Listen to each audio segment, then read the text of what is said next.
CBN Brasília. Saúde. Oferecimento Hospital Anchieta. Confiança de geração para geração. O outono chegando e com ele as alergias respiratórias. A gente começa a sentir aquele narizinho coçando, escorrendo, entupido, a garganta arranhando.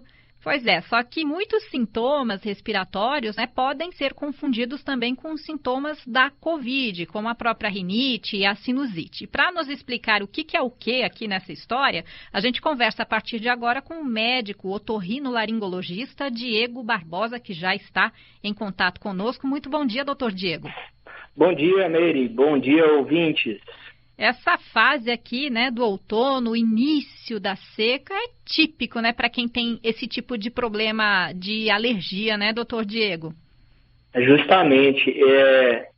Nessa época do ano, a partir de abril, maio até agosto, é uma época assim que acaba ocorrendo muitas crises alérgicas, um período sazonal que a gente fala, e aumenta a incidência de pacientes com queixas alérgicas, Quais seriam essas queixas? A questão da obstrução nasal intermitente, que é o nariz um pouco tampado, congesto, a questão da coriza, que é a secreção nasal, aquela secreção clarinha, às vezes também coceira no nariz, o prurido nasal, coceira nos olhos, também pode coçar os ouvidos, a faringe, a garganta, Isso acaba aumentando a incidência.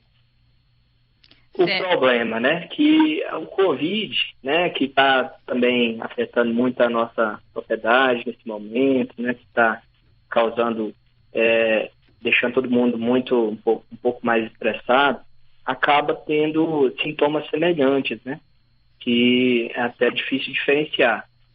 Pela história, do paciente, pela história, às vezes o contato com alérgicos, que acaba induzindo crises alérgicas, a gente consegue, às vezes, diferenciar isso, Uhum. Aí tem várias causas, Normalmente, a causa mais comum no nosso meio é poeira doméstica, os ácaros, que ficam nessa poeira doméstica, pelos de animais, E isso normalmente é o que induz mais crises alérgicas no nosso ambiente, de rinite, E, assim, tem outras causas de rinite também, Rinite não alérgica, que são rinites infecciosas também, que, inclusive, pode ser agravada, pode ser exacerbada por um quadro de gripe, de resfriado, ou mesmo de um Covid, Também tem causas não infecciosas e não alérgicas, Por exemplo, questão da rinite da gestante, rinite do idoso. Então, cada caso tem a sua situação. Uhum. E essas alergias, que vêm nessa época do ano, elas acometem principalmente qual faixa etária? Ou todas estão sujeitas? Tem algum grupo aí que sofre mais nessa época, doutor Diego?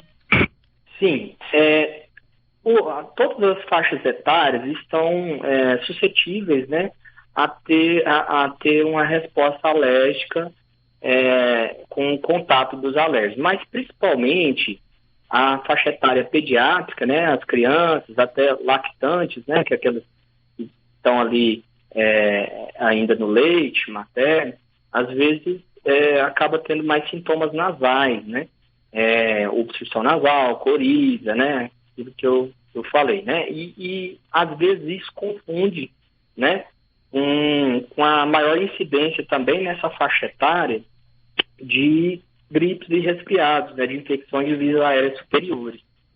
E aumenta mais o nível de atenção, já com essa questão do Covid. Uhum. Então, sim, nessa faixa etária tem uma maior incidência, até da rinite infecciosa, que é aquela gerada por contato, com vírus ou bactérias, principalmente vírus, e exacerba um quadro alérgico. Então, nessa época do ano, com variações bruscas de temperatura, que a gente acaba tendo durante o dia para a noite, pode induzir crises alérgicas mais frequentemente. Uhum. Doutor Diego, quem sofre, né, de alergia já sabe como é que ela se comporta quando tem uma crise, sabe como o organismo reage quando tem uma crise. Então, em tese, o aparecimento desses sintomas não seria um motivo de alerta propriamente dito em relação à Covid, porque a pessoa que sofre de alergia já sabe como ela se manifesta. Mas a partir de quando a pessoa deve acender um alerta e procurar uma atenção mais específica em relação à Covid? Sim, quando vem sintomas de fraqueza, né, astenia que a gente fala, dor no corpo, ou às vezes também dor de garganta, né, acompanhado de estado febril ou, né, quando mede a temperatura, quando afere a temperatura com o termômetro, mesmo não estando com febre, mas a pessoa se sentindo com febre, né, é um sinal de alerta. Além disso, às vezes, sintomas mais exacerbados, né, como se fosse uma gripe mais intensa, às vezes a perda do olfato, que inclusive a perda do olfato e do paladar, elas são muito comuns em pessoas que têm rinite alérgica. Inclusive, é uma das causas mais comuns em nosso meio. Porém, o Covid, né, como todo mundo, né, já está tendo contato, sabe que às vezes a gente tem uma agressão ali do nervo olfatório, né, que é a parte que envia a informação ali das células olfatórias, né, que vem do nariz até a parte do cérebro. E o nervo olfatório, quando é agredido, também tem essa perda do olfato. Ela pode ser rápida, né, ou em algumas pessoas pode durar mais tempo, né, no caso do Covid. Então, quando tem sintomas assim, a gente tem que ligar o alerta, né? Tosse, né? Uma tosse, às vezes, fora do comum, né? Porque às vezes a pessoa tem uma tosse alérgica, né? Noturna, né? Mas aquela tosse mais intensa pode indicar um processo infeccioso, né? Uhum, a tosse é um grande sinal de alerta aí, né? Nesse período todo em que a gente vem convivendo com a Covid, a gente sabe que quando a tosse vem é um motivo da gente ficar realmente atenta ao que pode estar acontecendo, né? E a tosse é também um dos sintomas bem comuns da alergia, por isso é importante ficar atenta à persistência, né, dessa tosse, né, doutor? Com certeza. Até às vezes, quando foge muito ao padrão, às vezes é bom ir ao médico, né? No caso de cada faixa pediátrica, ao clínico, ao pediatra ou a nós especialistas, porque às vezes um exame físico, né, a gente consegue detectar um indício de que ocorre um risco de complicação, né? Por exemplo, uma saturação de oxigênio um pouco abaixo de 95%, né? Dor torácica, né? Falta de ar. Então, são coisas que esses aspectos clínicos, que a gente consegue, pela história e pelo exame físico, às vezes, né? Começar uma investigação mais aprofundada, fazer uma tomografia de tórax, né? Para ver se não tem um indício de complicação. Mas, ainda bem que a grande maioria dos casos, né? São casos leves, né? Ou, às vezes, que a gente chama de pouco sintomáticos ou ligosintomáticos, e que não demanda essa internação hospitalar ou às vezes essa investigação maior. Mas casos mais brandos também tem que ter, né, aquela devida atenção, porque pode levar à transmissão, né, do vírus para outras pessoas. Então a gente tem que ter isolamento, né, quando está mais sintomático, no início, né, pelo menos uns 10 dias do início dos sintomas e tal. E quanto à questão alérgica, né, como a senhora bem falou, tem a questão do padrão, né, das crises de alergia. A pessoa que tem mais crise, ela já está um pouco acostumada. Quando está naquele padrão ali, tem sintomas mais gerais, né, como a gente falou, acaba que dá para segurar mais. Mas quando foge a esse padrão dela, é bom ter uma atenção maior ou às vezes até procurar um médico mesmo. Uhum. E qual é o tratamento quando a gente está falando de alergia, doutor? O tratamento às vezes pode ser com ações caseiras ou às vezes é necessária uma intervenção aí com medicação, enfim, como é que funciona isso? Assim, o principal, na verdade, em questão de rinite, né, rinite alérgica, né, é evitar o contato com o alérgeno do ambiente. O principal, porque é isso que desencadeia as crises.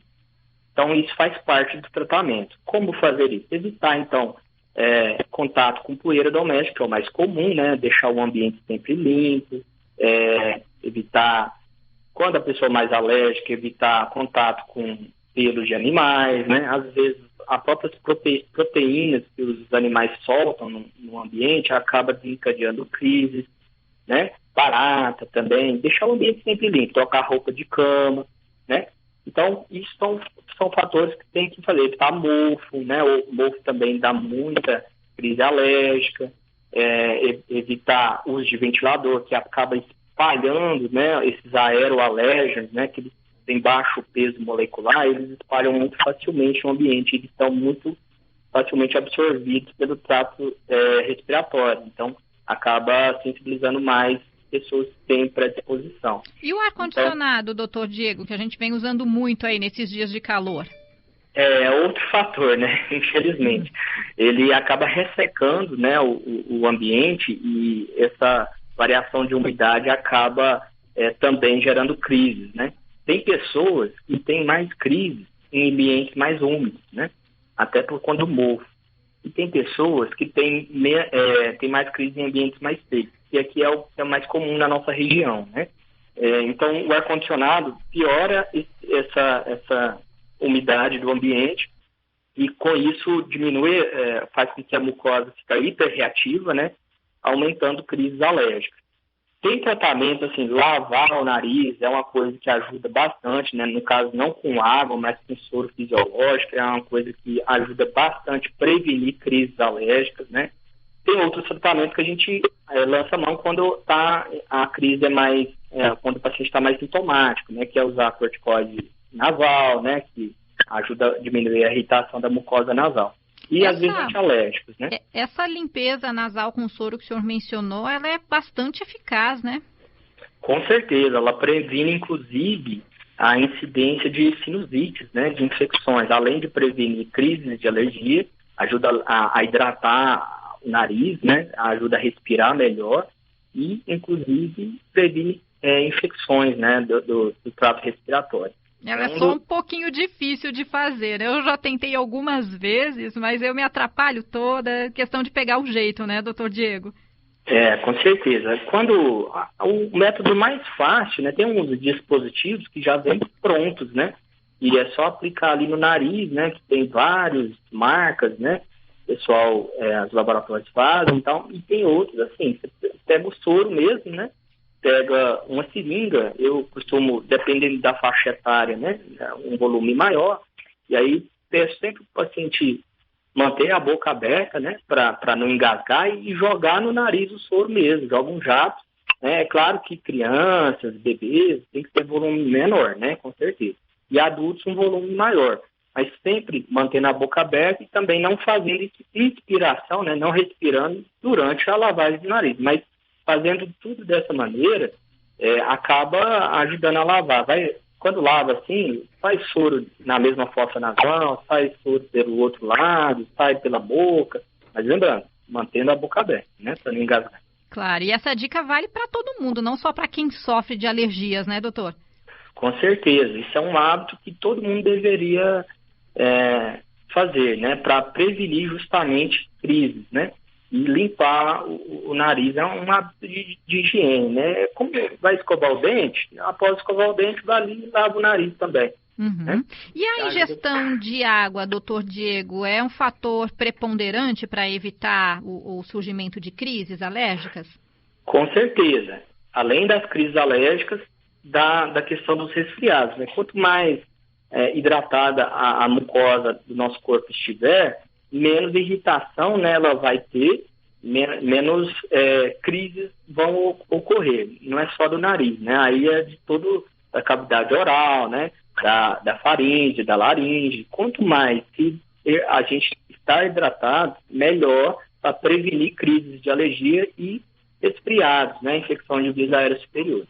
E esse negócio da ingestão de água é interessante porque algumas pessoas têm uma resistência em tomar água, em pegar um copo de água e tomar. Eu vejo pela minha filha, ela fala, mãe, eu sou um cactus, eu não preciso de água. E eu fico impressionada como ela consegue passar um dia inteiro sem tomar um copo d'água. Isso é muito preocupante, porque a água é vida, né? É saúde, né, doutor? O que a gente faz para tentar vencer essa resistência e por que algumas pessoas têm tanta dificuldade em ingerir água? É uma questão de hábito, né? É claro que tem pessoas que têm essa resistência, mas a gente tem um mínimo que a gente tem que ingerir, né? Pelo menos uns 2 litros de água por dia. Mas aí dependendo, né? Se for fazer uma atividade física, se for fazer um esforço, você tem que ingerir mais líquidos ainda, né? Porque a gente perde através da transpiração.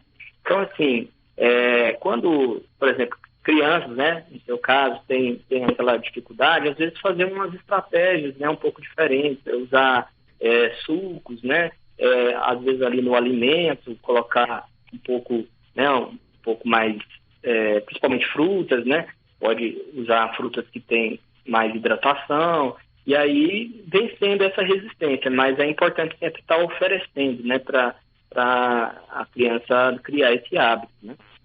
Com certeza. Bom, doutor Diego, para a gente encerrar a nossa conversa aqui, que dicas o senhor dá, então, para as pessoas que estão nos ouvindo, que são alérgicas e que começam a ter os sintomas a partir de agora, já que tem coisas que aqui em Brasília a gente não consegue evitar, né? Como aquela poeira que fica no ar, né? Em suspensão, quando a seca atinge aquele grau mais acentuado, né? Tomar muita água, evitar os bichinhos de pelúcia e tapetes e cortinas no ambiente, o que mais? Com certeza. Deixar sempre o ambiente limpo, o tapete, às vezes ali que acumula muito, né, poeira doméstica, né, tem que estar sempre limpo, às vezes evitar que eles acumulam muita poeira, né. A questão também de evitar ventilador, eu sei que está recente, mas o ventilador espalha mesmo esses aeroalérgenos, né. Acaba que, às vezes, a gente não dá conta, né? Mas não direcionar para o nosso rosto, né? Ajuda, pelo menos, né? A questão também tem pólen, né? Que a gente está variando a estação do ano, então o pólen acaba também induzindo crises. Então, aquele vento bom que a gente gosta de manter a janela aberta, às vezes, pode trazer esses pólen, e o pólen também é uma causa importante de crises de alergia. Então, é claro que deixar o ambiente sempre arejado é uma medida, né, que ajuda principalmente no controle ali interno da casa, mas não dá para ficar com a janela aberta o tempo todo, vindo poeira de fora, ainda bem, principalmente em ambientes onde está muito empoeirado, né, às vezes a rua tem muita poeira, essas coisas, então a gente tem que evitar o contato. E também em ambientes onde tem muitos veículos passando, né, carros, né, que é aquela o que sobe, né, da combustão dos veículos acaba irritando as vias aéreas, né? Dióxido de enxofre, essas coisas acabam irritando. Então, pessoas que moram perto desse ambiente, que passam muitos veículos, manter mesmo janela aberta, fechada, né? Desculpa. E dentro de casa sempre nós devemos manter bem asseado, né? Bem sempre limpo, né? Evitar o mofo, né? O mofo é uma coisa que dá muita alergia, então sempre lavar aquela cobertor que fica guardada ali muito tempo, porque acaba, infelizmente, gerando crises alérgicas quando tem um contato. Tá certo, doutor Diego Barbosa, otorrinolaringologista, nos dando essas preciosas dicas aqui no CBN Brasília desta quinta-feira. Muito obrigada pela sua participação, um ótimo dia para o senhor. Muito obrigado a todos. Bom dia.